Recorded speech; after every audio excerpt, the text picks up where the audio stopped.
Good morning, speech class. It is Thursday, about 9:30 in the morning.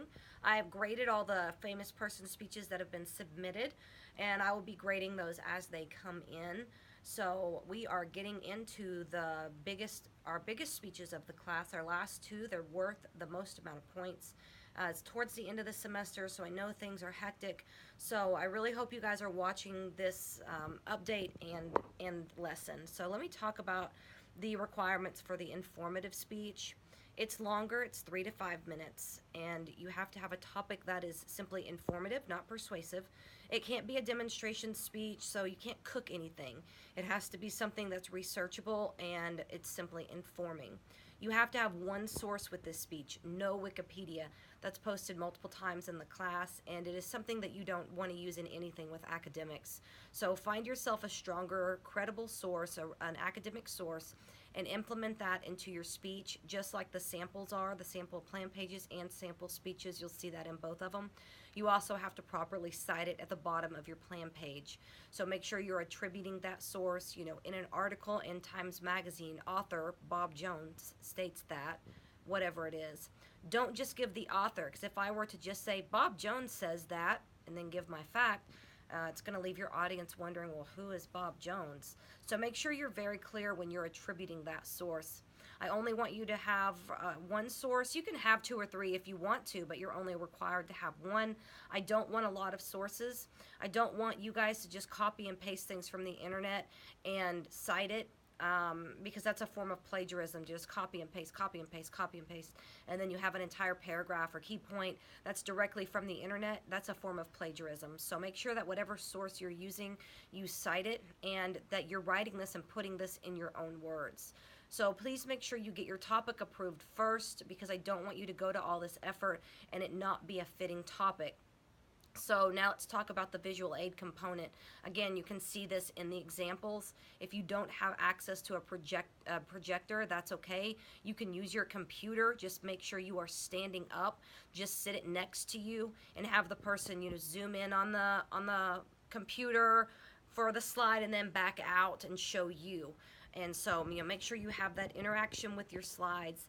You can use Prezi or PowerPoint or anything of that nature. You cannot have a poster board or just hold an object.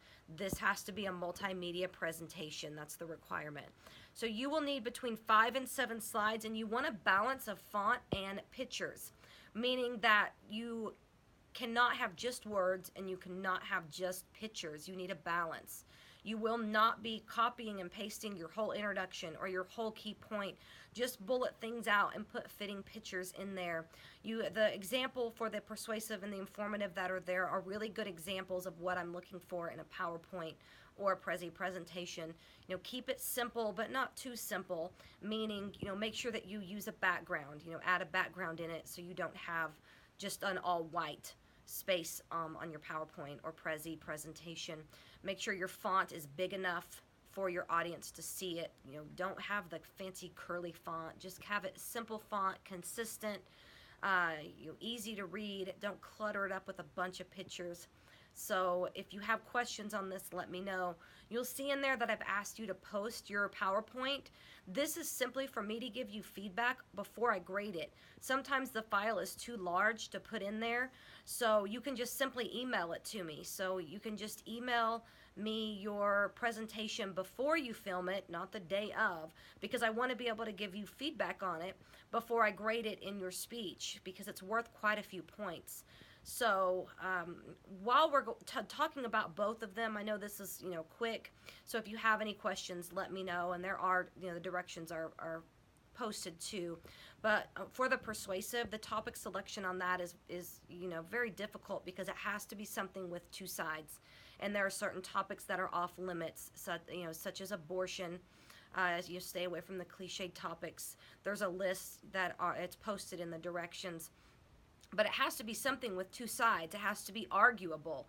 So meaning that you can't say, I'm going to argue that people shouldn't text and drive, and people shouldn't drink and drive, or people shouldn't abuse their children, because there's no counter argument for that, because there's no academic argument for yes, we should all text and drive, or yes, we should all drink and drive and beat our kids. So you have to have something that's arguable. You can't have something that's too opinionated, like one basketball player is stronger than another basketball player, or this place to vacation is better than this place to vacation, or this type of job is better than this type of job.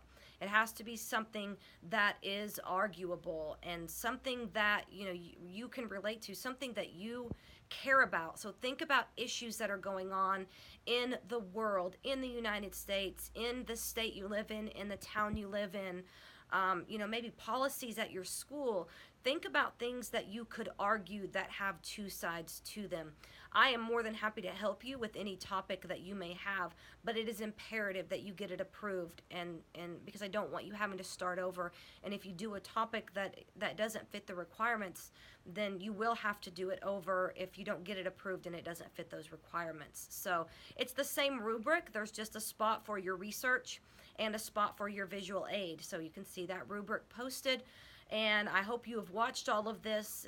And if you have questions, let me know. But you guys are doing great. Hang in there. Just 2 more speeches.